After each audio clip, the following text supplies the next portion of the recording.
Oh, have you? How long have you guys been on? Have you guys been on this whole time? Gabe, you know this room? Looks a little familiar.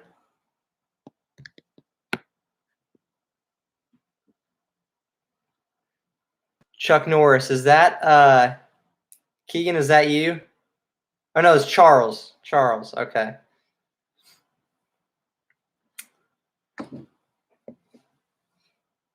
You been in this room before, Gabe? What have you guys been up to recently? What's up? What's up, Jason? What's up, Owen? Wave, wave. Yeah, I figured. You know the guy who sits right here, don't you, Gabe? Hey, what up? How we doing, Hendrix? So, anyone got any Memorial Day plans? Okay, Owen said playing a bunch of tennis. Yeah, because the tennis courts open up recently, so I've been playing. Same with Jason, playing a lot of tennis. Gabe on YouTube says Minecraft, YouTube videos, etc. Charles says sleep. What's up, Cam? Um, I've been playing some tennis lately, guys. So you guys might want to watch out, step your game up, because I'll have to play you guys sometime. Hendrix, you got to ride your jet ski? That's sweet. Where do you go to ride at? Hey, Christy. Charles, you just been sleeping all day. And there's Morgan Freeman on YouTube. Basketball, been balling up. You can you dunk pretty easily on 9 foot now? Cam says tennis definitely, and getting dubs on Fortnite. Yeah, there we go. Carrollton. Okay, I don't think I know where that is. I'll check it out though. Charles, you've been doing some yard work. Nice. Nice. Anyone got any plans for tomorrow? For tomorrow for Memorial Day? I kept saying Labor Day, but it's not Labor Day, it's Memorial Day. Ooh. Keegan, dunking on 9.6, 9.5. Okay. You'll be at 10 in no time. Hendrix, about 2 hours away. Okay. Cool. Cool. Gabe said, saying goodbye to school. Peace out. It's summertime. And more basketball for Keegan. Anyone else? What do you guys got planned for tomorrow? Anything fun for Memorial Day? Hey, Mallory. What's Memorial Day plans look like for you guys? Charles said, Gabe's still at school, homeschooled.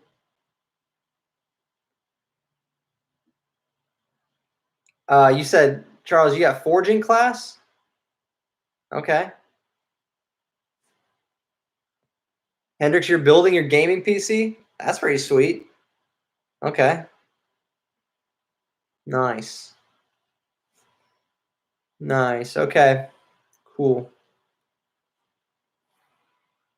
Mallory and Tyler are still finishing building the crib. Oh, sweet. I told Tyler I love the little toys that he made for Baby J. I think those are so cool. The little Thor hammer and the other little thingy. Those are cool. What's up, Kyle? Kyle's on, said there's no one to hang out with, so I'm going to just still do whatever. Play some games, just chill. I like it. Yep. We're getting towards the end of it. Does anyone know who all on here is planning on going to church next weekend or next Sunday? Or is anyone going to be at church? Cam said hanging out with fam, watching movies. Kyle's going to church. Who all is planning on going to church next Sunday?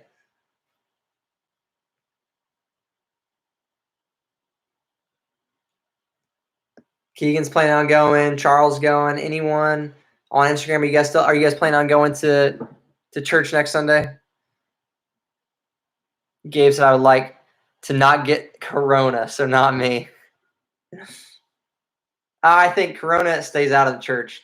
Corona doesn't go into the church, so you're good. What's up, Drew? Just met Drew today. Christy's going to church next Sunday. Sweet. I saw you guys there earlier today. So we'll go ahead and get started into the questions. So the first question we have for this week is this. What have you seen God do during this time of quarantine? Like, what has God done? Because a lot of times we focus on the negative of what bad has happened and what's not going well for us. But what's been something where you have seen God move or things that you've seen God do during this time?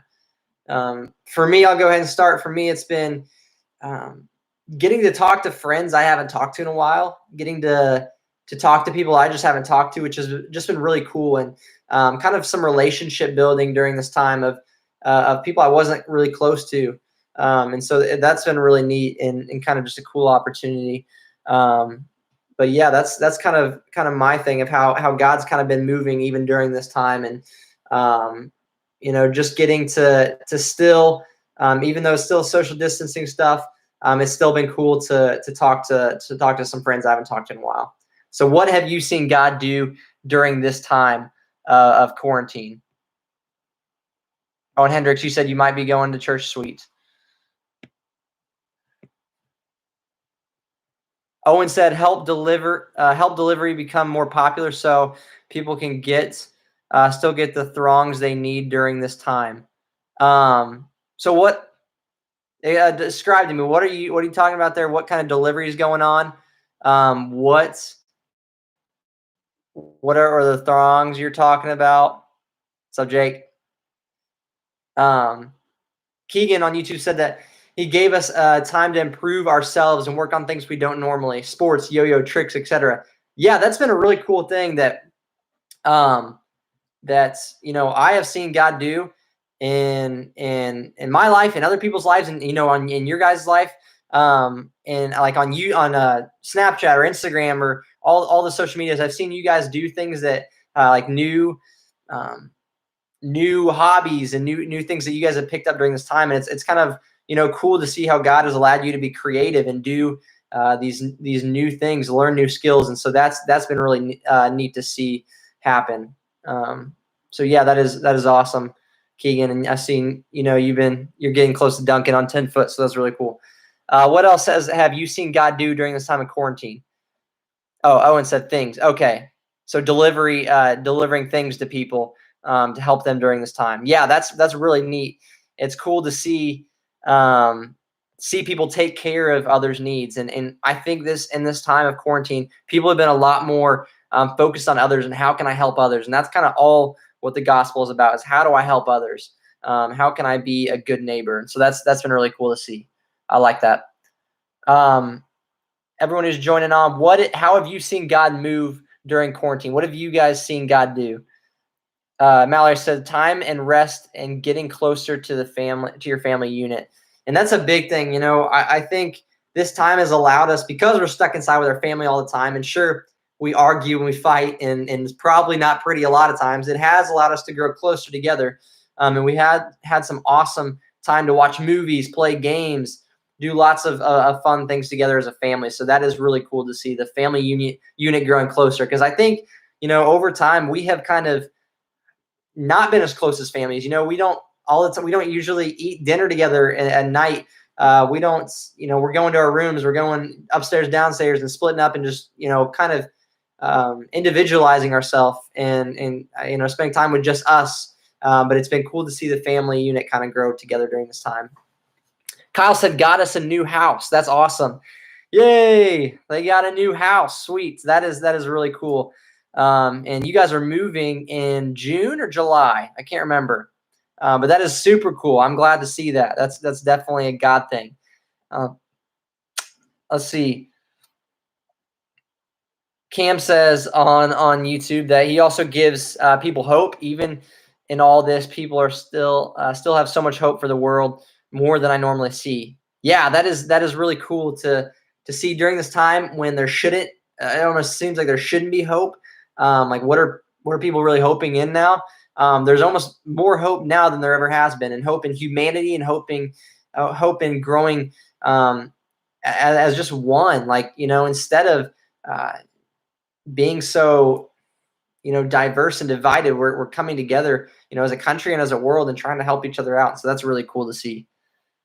Gabe said, "Agree, because of Corona, I have had time to make my YouTube channel finally." Oh yeah. So going back to kind of what Keegan said, it's allowed us to do new things and be creative. And that's definitely, God made us to be creative, made us to do things, to be innovative. And that's really cool. So that's awesome. I like to see that. Oh, Cam says, sorry, Instagram was messing up, so I switched. Oh no, you're good, Cam. So what else we got? Any other things and how you've seen God move during this time of quarantine? And as you guys are still thinking about that, we'll go on to the next question.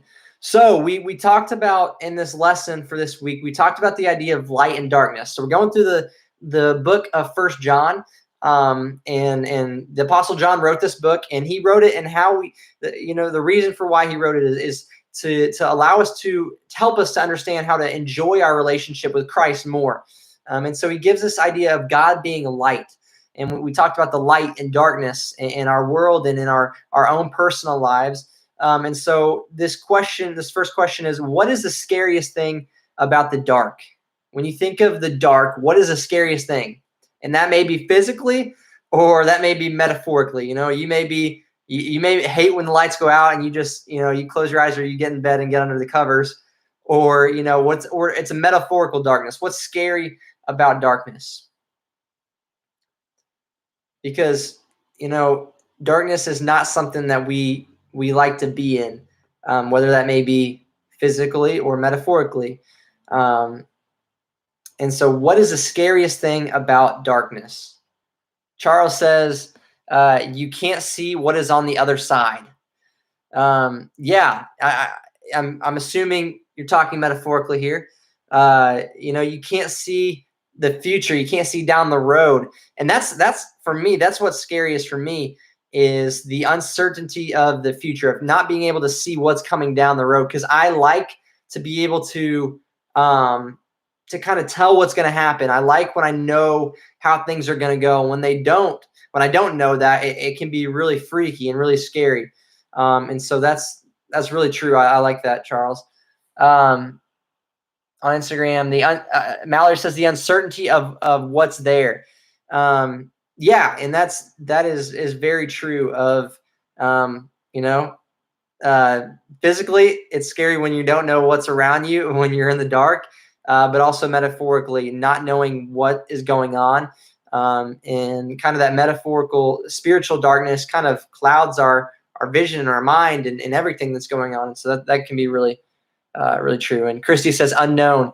Yeah, going off the unknown of what's going on, what's going to happen. Very, very true. Hendrik says you can't see, meaning there is no definite answer to what will happen. Yeah, when there's darkness, you have no certainty of what will really happen. You can have an idea, and like when you go through your room when it's dark, when the lights are off, you pretty much know where things are at. But there's always the possibility that there may be something to trip you up. There may be something in the way that you may have put there and you forgot about. There's that certainty, that definite answer of what's going to happen when there's darkness.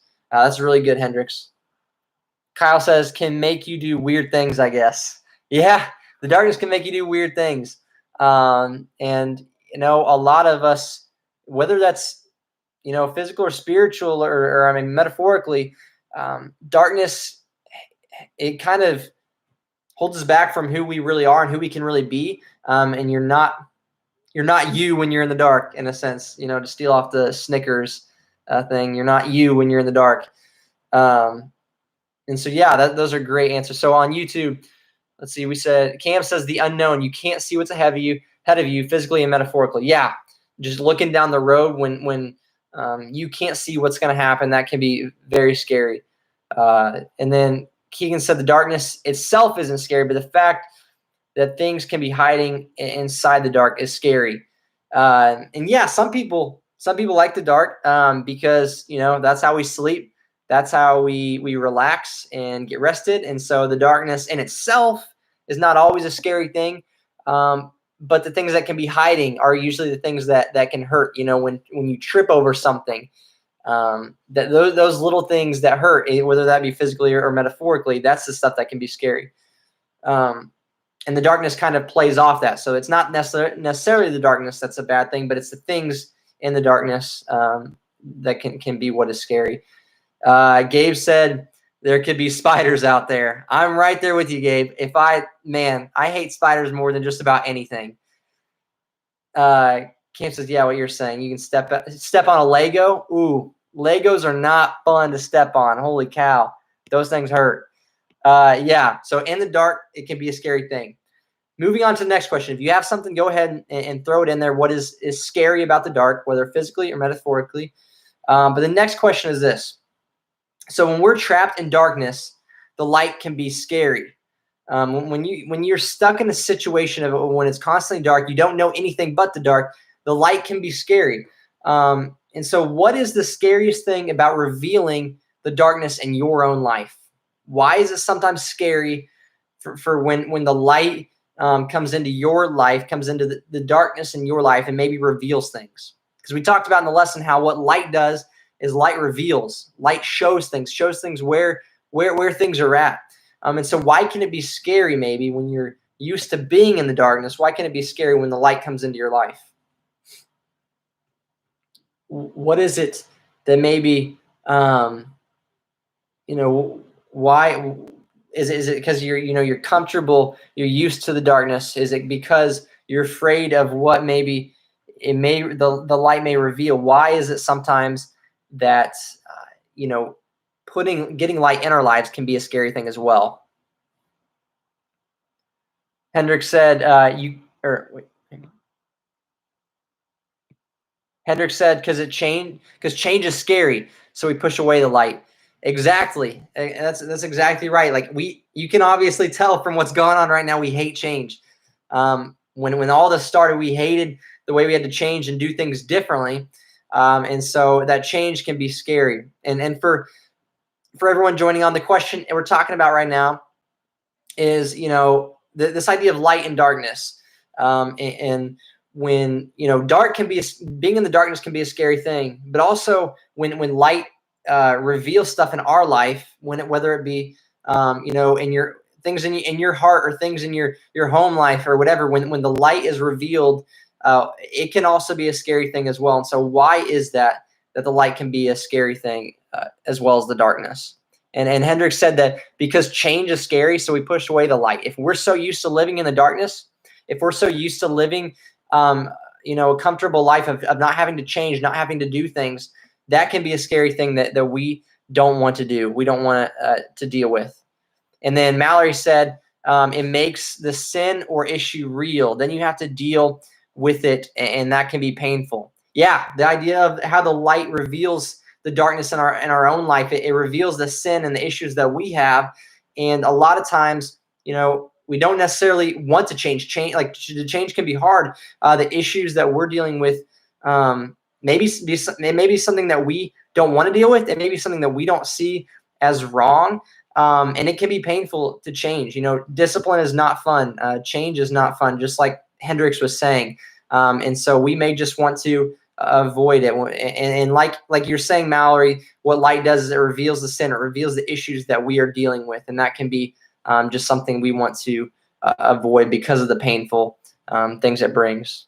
On YouTube, Keegan said it can be blinding, just like going from a dark room to outside when the sun's out, it takes some time to adjust to the light. Yeah, that's exactly right. It kind of stinks when you're in a dark place and you walk outside and it's just like bright, or kind of like in the lesson that we talked about this week. I was telling a story about just, being in class. And when your teacher flips off the lights and puts on a video or a movie, and then after the video that she turns back on the lights and everyone's just like, I can't see, like they just freak out.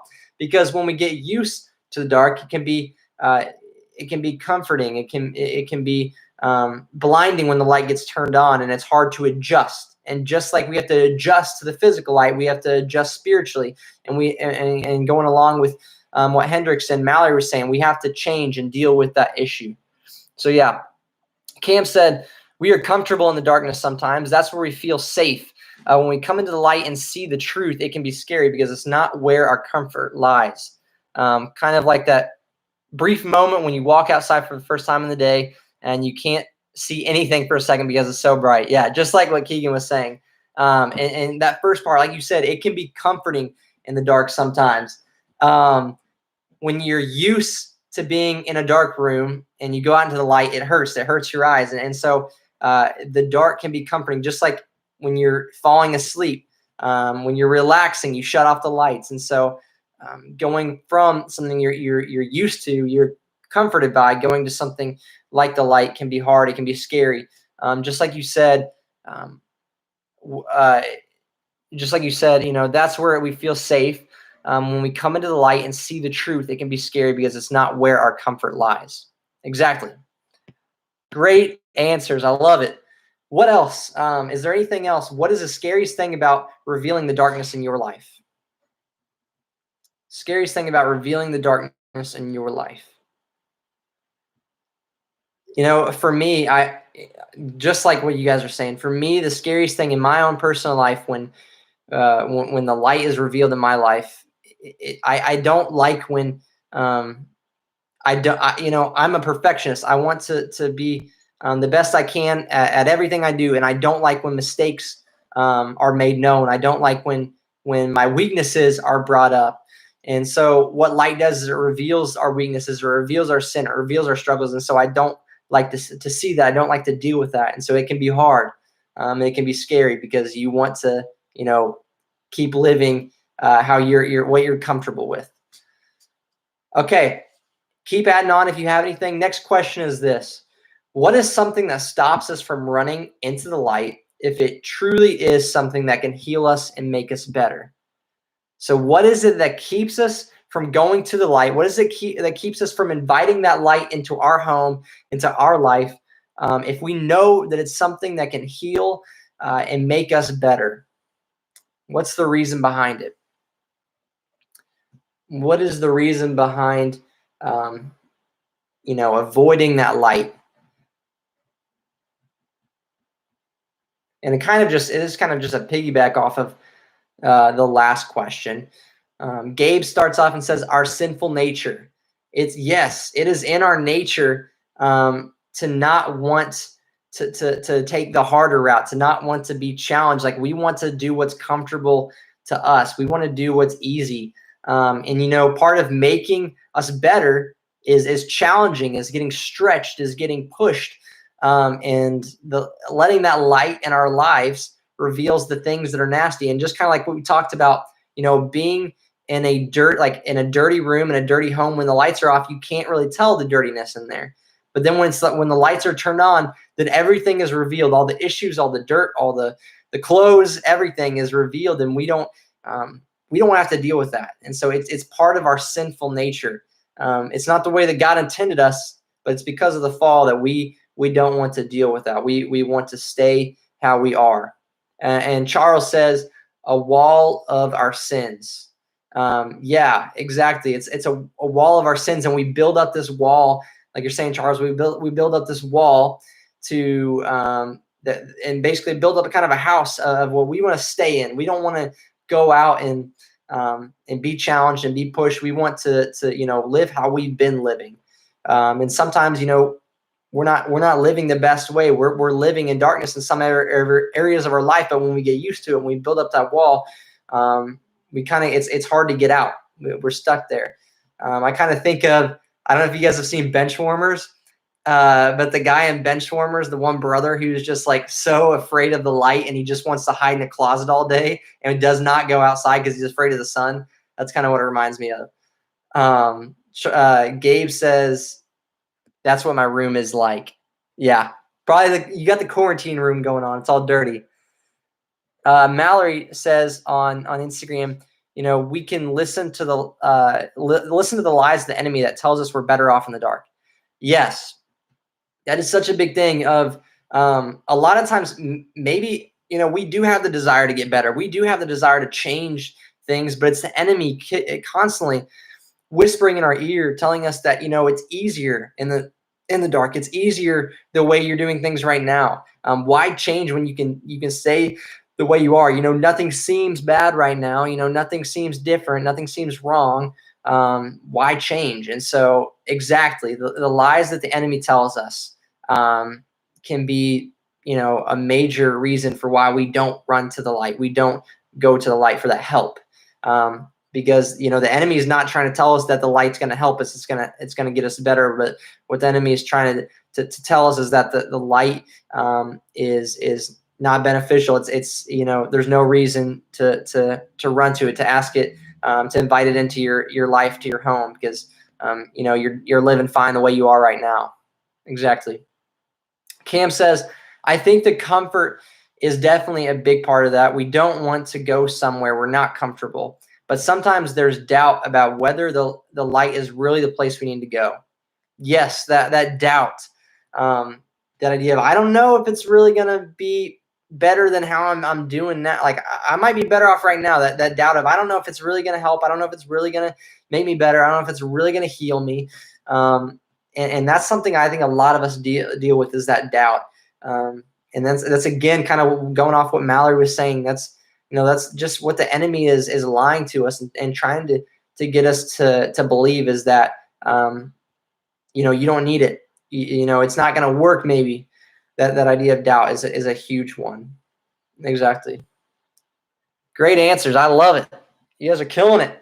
Any other thoughts? What is something that stops us from running into the light, if it truly is something that can heal us and make us better? Any other thoughts? Why do we avoid the light? Hendrik says temptation.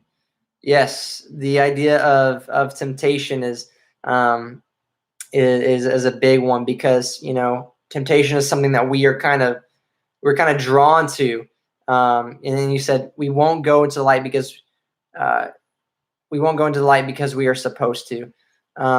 The idea of temptation is just such a big one that a lot of us struggle with. And going off, again, what Mallory was saying, it's lies from the enemy. But it's so hard when you're in a dark situation, whether that may be physically or metaphorically, spiritually. When you're in the dark, the temptation is so much stronger. And it kind of goes back to what we can't see in the dark, we don't know is there. And the enemy thrives in the dark, because spiritually, when we're in the dark, we can't tell where the enemy is. We can't necessarily discern those voices between what's good and what's bad. And so the enemy wants us to remain in the dark, because our vision, our mind is all clouded. And that's when the enemy attacks us in the dark. And when we deal with that temptation is really a big struggle in the dark. He said we won't go into the light because we were supposed to. We go into the dark because we go in the dark into the dark because we aren't supposed to. It's kind of that like weird human instinct, our sinful nature of like, when you tell me I'm not supposed to do something, I want to do it. When you tell me to like leave here, go do this, I'm going to do the opposite thing. That's exactly right. That's a big thing that a lot of us deal with, and it's kind of in our nature, almost in our human sinful nature, to go the opposite way of what we're supposed to go. Yeah, that's a great one, Hendricks. Any other thoughts on YouTube or Instagram? What is why is it that we don't run towards the light and we stay maybe in that spiritual metaphorical darkness? And then if you have any thoughts on that, send in the comments, and we'll talk about it. The final question that we're going to talk about today is this. When was a time that you were in the darkness and you had to come into the light? When was a time that you were dealing with something, you had something going on in your heart, your life, your home life, in a relationship with someone? When was a time that you were in a darkness and you had to come into the light? Whether you had to just ask that light to come into your life, or you chose, I'm going to step in and deal with this. When was a time in your life? For me, I'll go ahead and start off. For me personally, it was just this spiritual darkness of like, I felt like, the enemy, kind of what Mallory was saying, the enemy kept lying and putting lies in my mind. Like, I'm not good enough. You know, I'm not going to make a difference. How could God love me because of all the things I've done in the past? Like all this stuff that the enemy just kept throwing in my mind. And, for a little while, I was believing everything. Like I was like, I'm a terrible person. Like how am I good enough? And so, for me, that was a darkness that I was in. But how I dealt with it is I went to people. I realized that, I could not do this alone. And so what I did to step into that light is I called some of the people that I was close to. I talked to some of my mentors and to people that I really loved. And I was like, hey, this is what I'm going through. I need your help. And so that's kind of, what I was dealing with when I was in this darkness and how I stepped into the light. So when is a time that you were in some sort of darkness and that you stepped into the light? You asked that light to come in and heal you, to reveal things, to clarify things.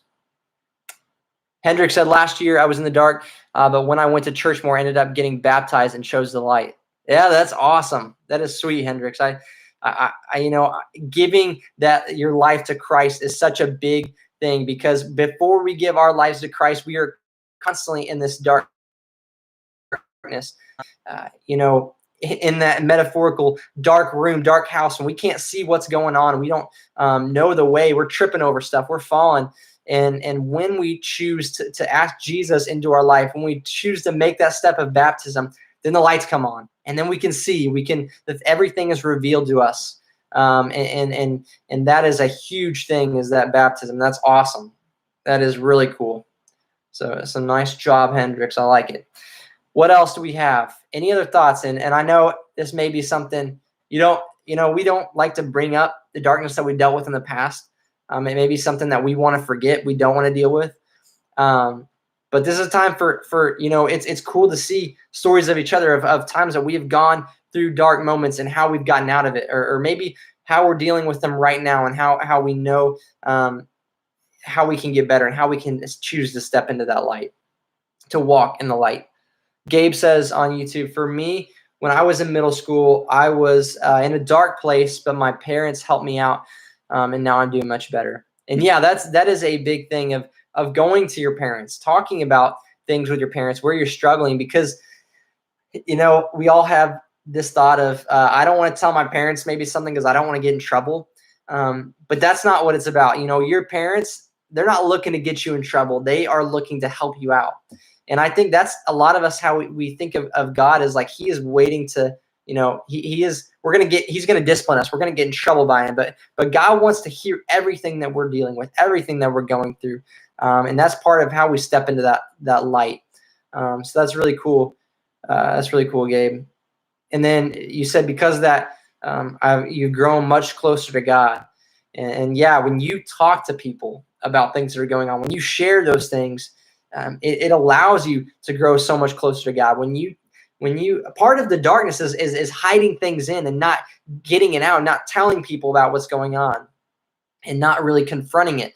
And so that is a big thing of letting people know, talking to those issues, those problems with someone, because when we do that, then it gets revealed, then it gets into the light, and that's when the healing begins. That's when we become better. So what else? What are some cool stories, or maybe just some struggles that you guys are dealing with, some dark places that you're in or you've been in, and how have you been able to get out? What have you done?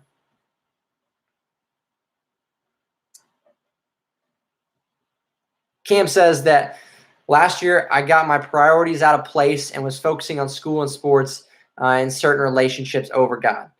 I got out by talking to godly friends and starting to have more relationships that strengthened my faith. And CIY really opened my eyes to what was happening. Yeah, and that's a really big thing, Cam, that I think a lot of us deal with, is getting our priorities out of place. And it's so easy to do that. It's so easy to be focused on school, be focused on sports, on making varsity, or starting, or whatever it may be, putting all our time into sports and into relationships rather than God. And sometimes we do that where we're practicing all day and we're talking with friends at night, and then it's time for bed, and it's time to pray and maybe read the Bible, but we choose, I'm too tired, and we put our priority, we prioritize things over God, over our relationship with God. But like you said, having godly friends in your life, having people around you who can strengthen you, that is a huge thing. And it is really important. Like you said, it helps strengthen your faith. And then DIY really open your eyes, and that's a very awesome thing. Is events like that can be really eye-opening and really heart-changing. And it's a good thing to invite your friends to. It's a good thing to allow other people to be changed by that experience as well. Any other thoughts? Or any other things you guys would like to say? What's something maybe you dealt with where you were in some sort of darkness and then you stepped into the light? Or you realize, maybe it's just a realization that you had to come into the light. When was that time when you realized, I am in a place I don't want to be. I am dealing with something I don't want to deal with, and I had to get into the light. Maybe it's not just you did something about it, but you realized something was wrong. When and how was that? Any other thoughts?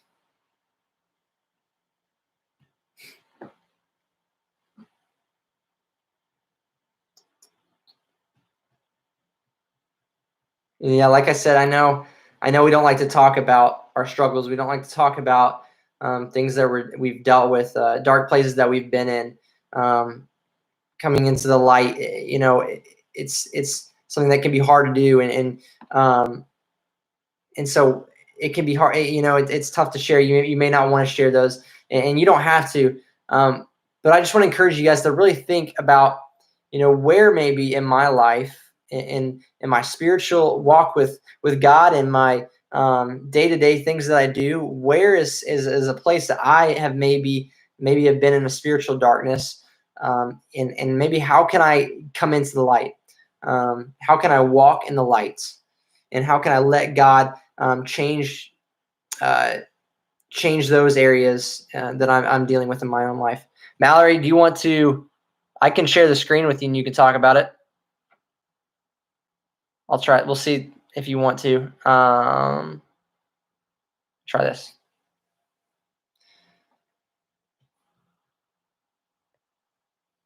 Mallory is going to share, for those on YouTube, Mallory is going to share on Instagram. Hey, Mallory.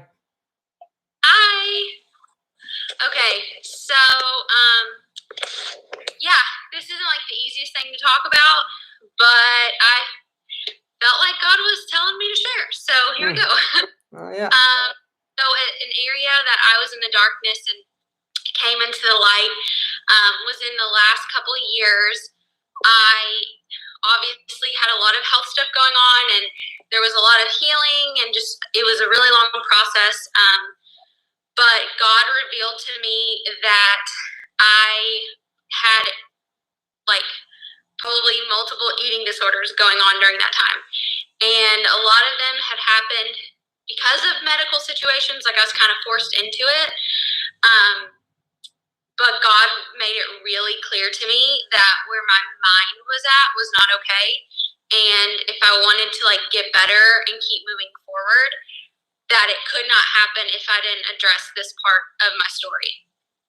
And so I don't even remember exactly how I realized it. I just know God laid it so heavy on my heart and made it so clear, these are your problems. You have to be honest about them. You have to talk to people who you love about them, and you have to move forward from them and get past it. Yeah.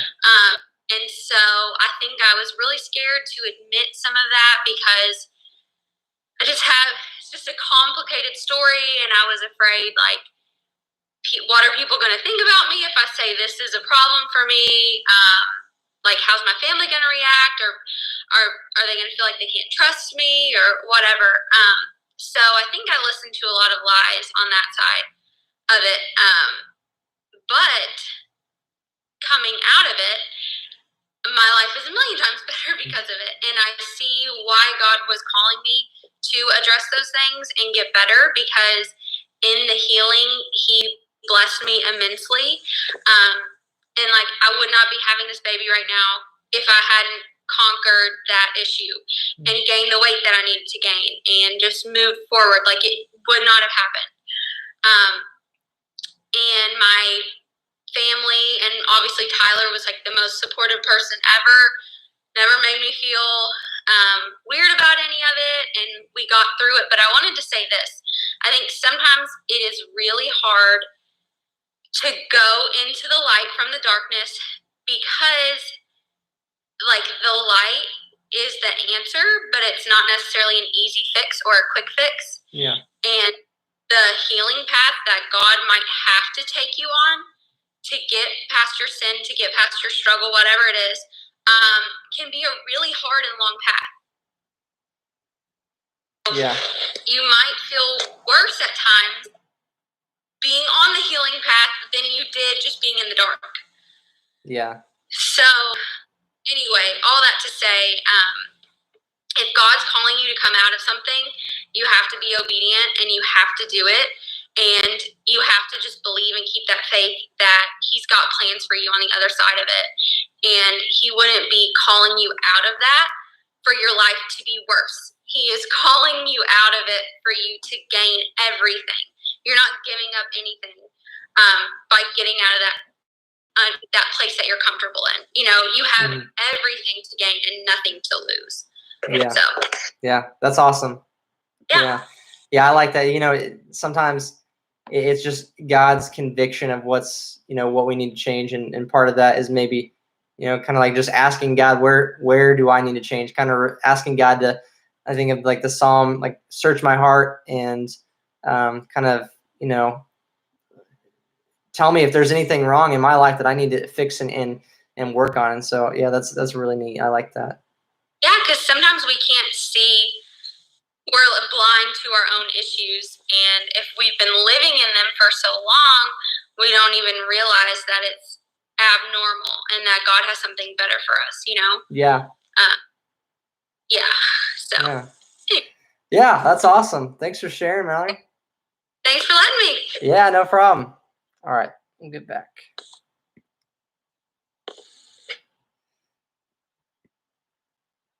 Okay. Sweet. So it is loading on Instagram. I can't tell. It's finished loading.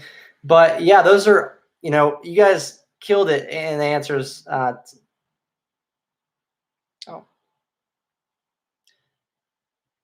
You guys, sorry, Instagram just went out. Okay. But you guys killed it in the answers tonight. You know, I am very thankful for how, you know, deep you guys are going into all this. You guys are really, you know, you guys have some awesome answers, some awesome input. And so, you know, I'm very proud of all you guys for, you know, how well you've been just answering all these questions. And so we'll go ahead and pray and end this out, and then we will get on with our Sunday afternoon. It is a gorgeous Sunday afternoon, and so it's about time to spend some time outside before it gets too dark. But we'll go ahead and pray, and then we will get on with our day. All right, let's pray. God, we thank you for this amazing day. We thank you for our time together. We thank you for the discussion that you have allowed us to have, and we thank you for being in the midst of these discussions. And you know, I pray that you reveal the darkness in our own life and our own hearts. And God, it may be something that we don't have to deal with, but we need your help, and we need your Spirit to reveal it to us, God, so that we may change. Please give us the strength to be willing to change and step into the light. God, do what only you can do. Lord, heal us. Make us better, but help us to take that first step in realizing what's wrong and asking for help. God, we love you and praise you. Pray for a great rest of this weekend and a great day tomorrow and a great summer. It's in Jesus' name we pray. Amen. All right. Yeah. Thanks for hopping back on, guys. I don't know why it just ended on Instagram. But we'll go ahead and head off for tonight. Okay. This week there's going to be some info about CIY. So be on the lookout for what's going to happen with CIY stuff, because it's still going on, but it's going to be looking a little different. So have a great afternoon, guys. Thanks for hopping on, and we will see you guys and talk to you later. Gabe, are we doing this again next Sunday? Yes, we will be doing this next Sunday because we're not able to meet with the youth group until I think June 15th might be the day that we can come back, but we're not sure. I'll put stuff in Texan Church for more information. But we'll see you guys later. Have a great day.